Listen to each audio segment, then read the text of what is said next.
কোটা আন্দোলনের নারীদের ওপর আওয়ামী লীগের হামলার পরই আন্দোলন বেগবান হয়। জাতীয় নারী শক্তির আত্মপ্রকাশ ও নারীর প্রতি সহিংসতার প্রতিকার বিষয়ক আলোচনা সভায় মন্তব্য করেন এনসিপির আহ্বায়ক নাহিদ ইসলাম। এ সময় তিনি আরও বলেন, অনলাইনে নারীদের সাইবার বুলিং করা হচ্ছে। সবচেয়ে বেশি জুলাইয়ের নারীরা সাইবার বুলিংয়ের শিকার হয়েছেন।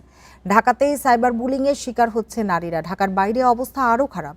নারীরা সারা দেশে নির্বাচনের পরিস্থিতি অনেকটাই পরিবর্তন করেছে।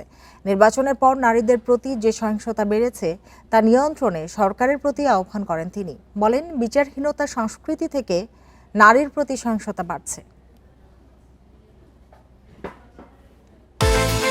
বিকাশ পেমেন্টে 10,000 টাকার বেশি অফার। শপিং চলছে তো। নারীদের আলাদা সংগ্রামের বাইরেও যখন যে কোনো জাতীয় সংগ্রামেও আমরা নারীদের কিন্তু সেই অংশগ্রহণ, সেই ভূমিকা সবসময় দেখেছি। বাংলাদেশের ইতিহাসেও আমরা সেটা দেখেছি। সেটা শুধু সাম্প্রতিক জুলাই গণ অভ্যুত্থান নয়, মুক্তিযুদ্ধ সংগ্রাম যেটা 1971 সালেও, সেখানেও নারীদের ব্যাপক অংশগ্রহণ এবং ভূমিকা ছিল।